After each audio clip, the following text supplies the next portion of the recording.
جس کے اندر اس نے آدم اور ہوا کو رکھا۔ آج کا جو ہمارا موضوع ہے وہ ہے مشرق کی اہمیت۔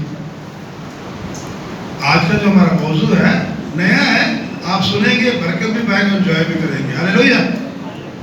مشرق کی اہمیت یا ویلیو آف جو ہے وہ ایسٹ، ویلیو آف ایسٹ۔ دو چیزیں کلام مقدس میں سے ہم دیکھیں گے۔ مشرق کسے کہتے ہیں تاکہ ہم سمجھ سکیں کلام کو، اور نمبر دو مشرق کی اہمیت کیا ہے۔ یہ جو سوال کیا گیا کہ اس کی بنیادی وجہ کیا، کیوں اتنی بار استعمال ہو، اس کی اہمیت کیا ہے۔ تو پہلی چیز ہم دیکھیں گے مشرق کسے کہتے ہیں۔ مشرق عربی میں بھی کہتے ہیں، اردو میں بھی کہتے ہیں، پھر جو ہے ہندی زبان ہے اس میں پورب کہتے ہیں، پورب پچھم اتر دکن، اور انگلش میں ایسٹ، نارتھ ویسٹ ساؤتھ، شمال جنوب مشرق مغرب۔ تو کسی بھی زبان میں کہیں مشرق سے کیا مراد ہے؟ آفتاب یا سورج طلوع ہونے کی سمت۔ مشرق کسے کہتے ہیں؟ سورج طلوع ہونے کی سمت، یعنی آسان اردو میں جس طرف سے سورج نکلتا ہے اس طرف کو کیا کہا جاتا ہے؟ زور سے بتائیں۔ مشرق۔ سمجھ لگ گئی؟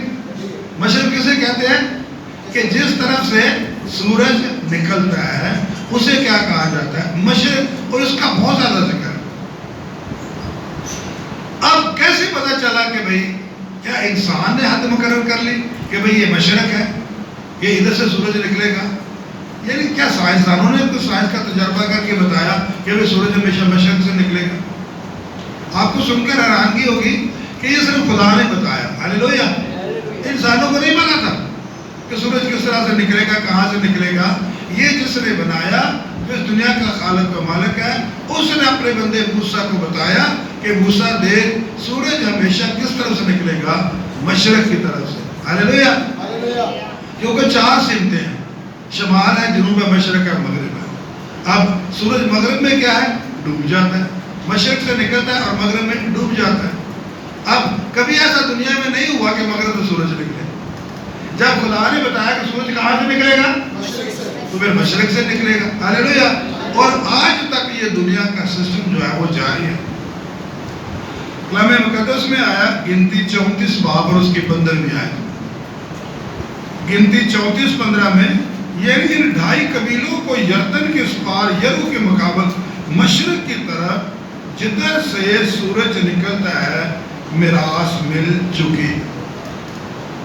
یعنی خداوند نے بتایا موسیٰ کو کہ جن جن قبیلوں کو میراث بٹی گئی ہے، تو اس نے بتایا کہ جہاں سے جس طرف سے کیا نکلتا ہے؟ سورج نکلتا ہے، یعنی مشرق سے کیا نکلتا ہے؟ سورج ہمیشہ نکلے گا۔ ہاللیلویہ۔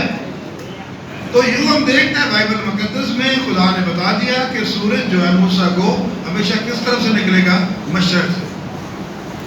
اب دوسری چیز پر غور کرتے ہیں، اس کی اہمیت کے بارے میں۔ اس کی بہت زیادہ اہمیت ہے اس لفظ کی، کیونکہ جو میں نے اسٹڈی کی پیدائش کی کتاب سے لے کے مکاشفہ تک، اینڈ تک، پوری بائبل میں اگر میں آپ حوالے لگانا شروع کر دوں تو بہت ٹائم ہوگا۔ پوری بائبل میں نئے سے پیدائش سے شروع ہو جائے مکاشفہ تک چلے، لفظ مشرق تقریباً 100 بار استعمال ہوا ہے۔ کتنی بار؟ 100 بار استعمال ہوا ہے۔ مغرب صرف بڑی مشکل ڈھونڈا تو 10 بار، باقی 2 4 4 بار لفظوں کا استعمال، اس طرح شمال کا زیادہ، لیکن جس کی میں نے تحقیق کی وہ اسی کی مشرق کی، جو یہ ٹاپک تھا میرا، یہ 100 بار استعمال ہوتا ہے۔ پیدائش کی کتاب سے شروع ہو جاتے ہیں مکاشفہ تک، پیدائش 4 باب اور اس کی 16ویں آیت۔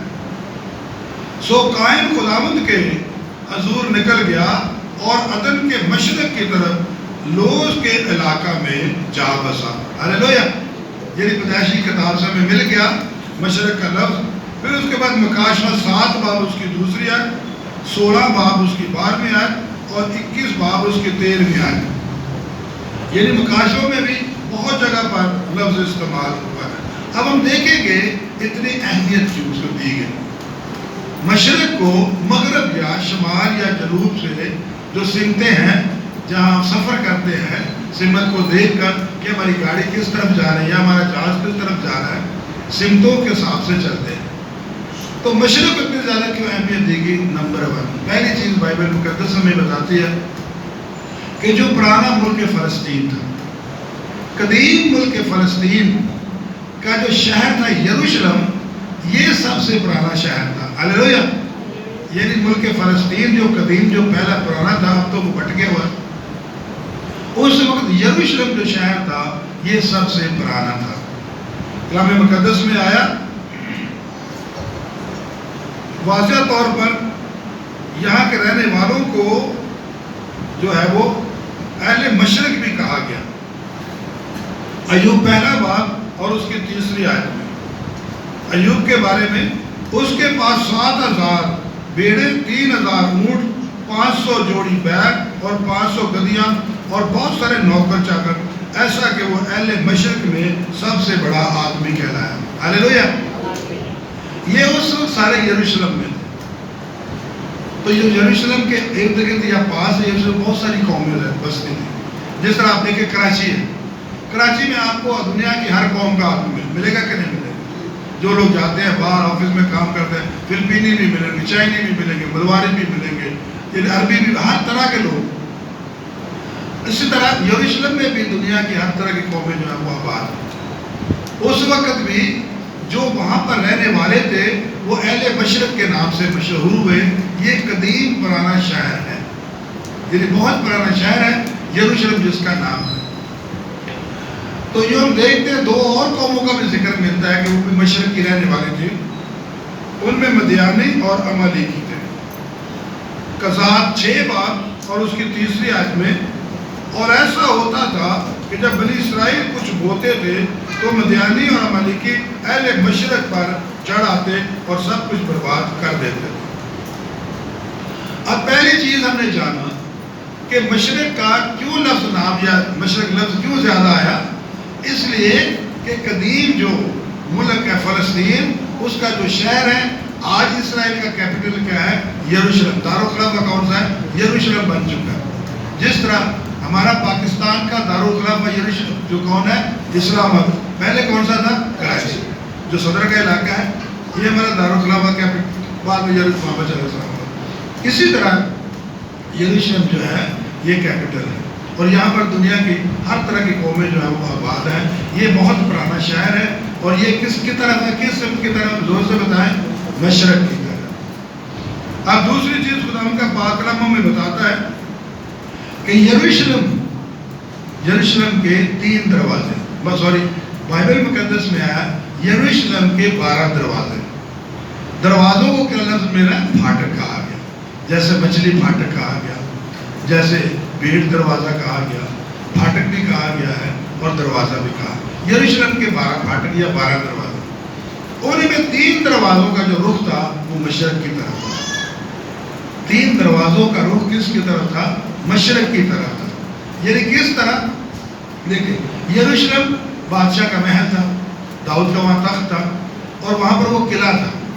جتنے رقبے پر وہ قلعہ پھیلا ہوا تھا، اس کے چوگرد ایک فصیل یا دیوار بنائی گئی، بہت اونچی دیوار بنائی گئی، اور دیوار سے اسے کور کر دیا گیا، اور پھر دیوار کے اندر دروازے یعنی پھاٹک لگا دیے گئے کہ شام ہونے سے پہلے جو یروشلم کے اندر ہیں وہ لوگ آ جائیں، شام ہونے کے بعد پھر وہ باہر کے علاقوں میں رہیں گے، یا جو گاؤں میں رہتے ہیں یا جو یروشلم میں آتے تھے، شام کا وقت ہوتا پھاٹک بند ہو جاتے، کوئی اندر نہیں آ سکتا۔ اور یہ بادشاہ کی حفاظت کے لیے بھی، قلعے کی حفاظت کے لیے بھی، کہ کوئی اگر حملہ کرے پھر پھاٹکوں کو جلدی سے کیا کر دینا؟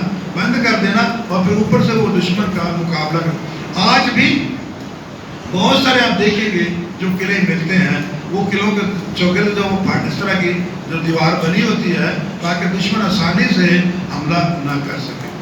تو اس کے اندر جو فصیل بنی تھی یروشلم کی، 3 جو پھاٹک تھے یہ مشرق کی طرف کھلتے تھے۔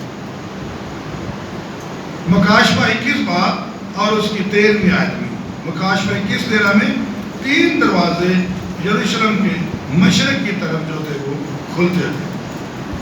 اس کے بعد چوتھی چیز، یہودیوں کے نزدیک جو ہے یہ بہت اہمیت کا حامل تھا۔ یہودیوں کے نزدیک مشرق جو ہے یا یروشلم جو کہ مشرق میں تھا، یہ بہت زیادہ اہمیت، کیوں اہمیت کا حامل ہے؟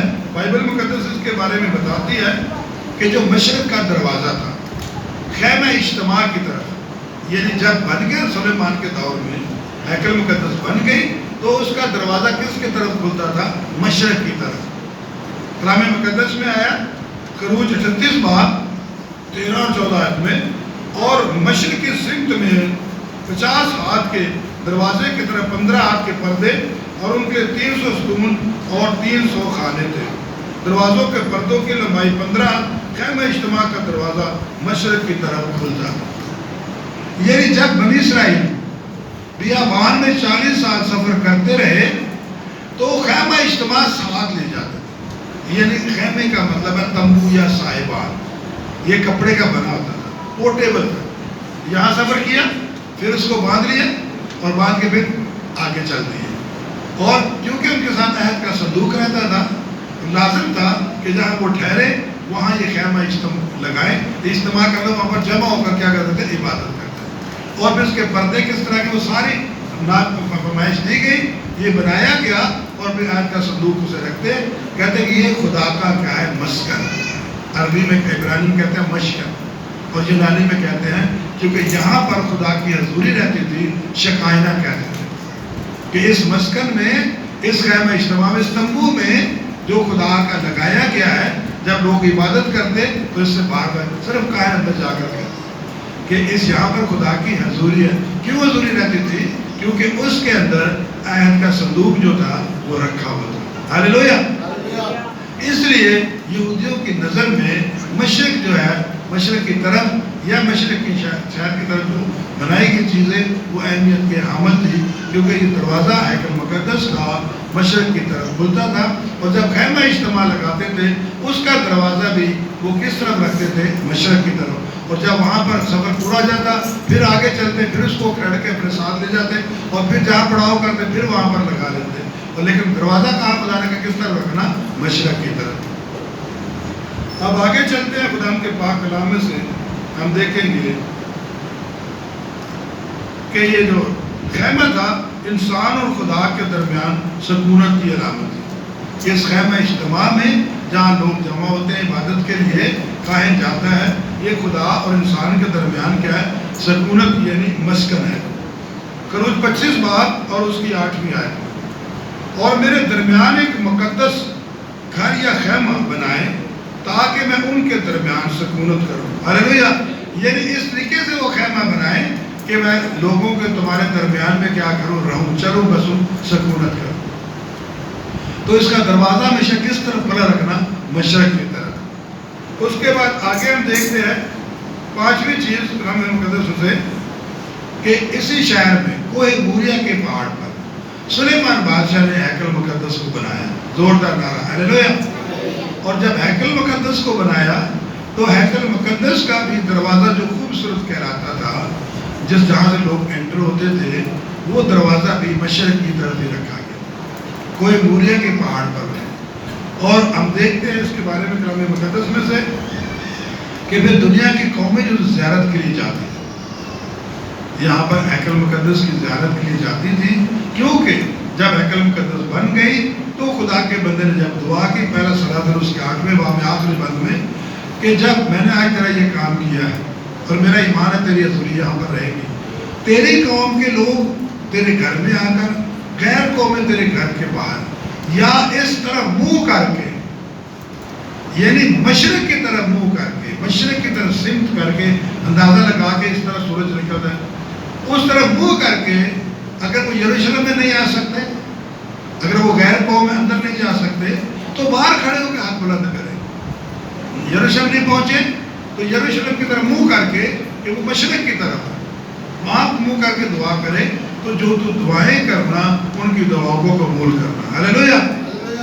اور ایک عرصے تک دنیا کی پوری قومیں جو تھی وہ مشرق کی طرف منہ کر کے کہتی ہے ہمارا قبلہ اول ہے، یہ خدا کا گھر ہے، اس طرف رخ کر کے دعا کرتی تھی۔ ہاللیلویا۔ جو ہم دیکھتے ہیں اس لیے جو ہے بہت زیادہ اہمیت کا حامل ہے۔ اور پھر سب سے بڑھ کر اسی شہر یروشلم سے مشرقی کی طرف سے دنیا کی نجات جاری ہوئی۔ زوردار نعرہ ہاللیلویا۔ دنیا کا نجات دیتا کہاں سے آیا؟ یورپ سے یا مغرب سے؟ کہاں سے آیا؟ مشرق سے۔ کہاں لکھا ہے؟ میکا 5 باب اور اس کی دوسری آیت میں، میکا 5:2 میں، لیکن اے بیتلہم افراتا، اگرچہ یہودا کے ہزاروں میں شامل ہونے کے لیے چھوٹا ہے تو بھی تجھ میں سے ایک شخص نکلے گا اور میرے حضور جو ہے وہ یروشلم میں میرے حضور میں وہ جو ہے وہ سرفراز ہوگا۔ ہاللیلویہ۔ اور ہم دیکھتے ہیں خدا یسوع مسیح کی پیدائش کہاں پر ہوئی؟ مشرق کی طرف جو شہر یروشلم ہے، اور اس کی پیدائش پر متی 2 بار اس کی پہلی 2 آیات میں کیا لکھا ہے کہ بہت سارے مجوسی بھی، کئی ایک مجوسی آئے مشرق کی طرف سفر کر کے کہ ہم اس جو بادشاہ پیدا ہو یہودیوں کا اس کو سجدہ کرنے کے لیے آئے۔ ہاللیلویہ۔ تو یاد رکھیں مشرق ہی سے دنیا کا نجات دہندہ جو ہے وہ وہاں سے آیا تاکہ لوگ اس کے پاس آئیں اور اس سے کیا کریں؟ نجات پائیں۔ ہاللیلویہ۔ اس کے بعد ہم دیکھتے ہیں نمبر 6، اسی شہر میں جو مشرق میں واقع ہے یروشلم میں دنیا کی عدالت ہوگی۔ زوردار نعرہ ہاللیلویہ۔ پوری دنیا کی عدالت کہاں پر ہوگی؟ اسی شہر یروشلم میں جو مشرق میں واقع ہے۔ دیکھیں کلام مقدس میں عبرانیوں 9 باب اور اس کی 27 ہے۔ عبرانیوں 9:27 میں ہے آدمیوں کے لیے ایک پر مرنا اور اس کے بعد عدالت کا ہونا مقرر ہے۔ یعنی سلیمان خدا کا بندہ پالوس رسول ہر شخص کو یہ چیز بتا رہا ہے کہ ہر شخص کا مرنا کیا ہے؟ لازم۔ کوئی یہ شخص نہیں کہہ سکتا کہ مجھ پر موت نہیں آئے گی، کوئی شخص یہ دعوے سے نہیں کہہ سکتا۔ اس کا بندہ فرماتا ہے کہ ہر شخص کو مرنا لازم ہے، اور اس کا بندہ سلیمان نبی بھی وہ 7 باب اور سے پہلے 2 آیت میں واضح طور پر فرماتا ہے کہ پیدا ہونے کا دن مرنے کے دن سے بہتر ہے، اور ضیافت والے گھر جانے سے ماتم والے گھر میں جانا بہتر ہے، کیونکہ سب کا انجام یہی ہے، اور جو زندہ ہے وہ سوچے گی۔ ہاللیلویہ۔ یعنی انسان سوچے اس دنیا میں رہتے ہوئے شادی بیاہ بھی ہے اور میت والا گھر بھی ہے، شادی بیاہ بھی ہے اور میت والا گھر۔ کس گھر میں جانا بہتر ہے؟ میت والے گھر۔ کیوں؟ کیونکہ سب کا انجام کیا ہے؟ مرنا سب نے، تو بہتر ہے کہ میں ضیافت کو چھوڑ کر کن کے گھر میں جاؤں؟ میت والے گھر میں، تاکہ انہیں خدا کے کلام سے تسلی دوں کہ دیکھو موت برحق ہے، ہر ایک پان ہے۔ اس کا بندہ پالوس نے مرنا سب کو ہے، لیکن سب کے لیے ایک عدالت کا دن مقرر ہے۔ ہاللیلویہ۔ تو دنیا کی تمام قومیں، چاہے ہندو ہیں، مسلم ہیں، یہودی ہیں، مسیح ہیں، کوئی بھی، تمام قوموں کا یہ ایمان ہے کہ اس دنیا میں ایک دن عدالت کا، جسے یوم قیامت، یوم حشر، یوم قیامت، ریزریکشن، قیامت کہتے ہیں، وہ آنے والا ہے، اور اب بہت جلد ہے، وقت بہت کم ہے۔ جو ہلچل مچی ہوئی آپ سب جانتے ہیں دنیا، یہ نہیں کہ یہ ختم ہو گئی، یہ ختم نہیں ہوئی، ابھی تو شروع ہے۔ تو ہلچل مچی ہوئی ہے، اس کی آمد نزدیک ہے، اور یہیں پر انصاف ہو رہا ہے دنیا کا، اسی شہر جو پاک شہر یروشلم میں۔ تو خداوند کا بندہ پالوس رسول فرماتا ہے کہ بھائیو ایک دن اس دنیا میں ایسے آنے والا ہے کہ جہاں پر زندوں اور مردوں کی کیا ہوگی؟ عدالت ہوگی، خدا کا تخت لگے گا۔ رومیو 14 باب اور اس کی 10 اور 11 آیت میں آیا، رومیو 14 باب 10 اور 11 آیت میں ہم سب کو خدا کے تخت عدالت کے آگے کھڑا، ہم سب خدا کے تخت عدالت کے سامنے کھڑے ہوں گے، بس ہم میں سے ہر ایک کو خدا کو حساب دینا ہوگا۔ پہلے پالوس رسول کیا کہہ رہے ہیں کہ بھائی ہر شخص کو مرنا لازمی ہے اور ہر شخص کی عدالت ہوگی۔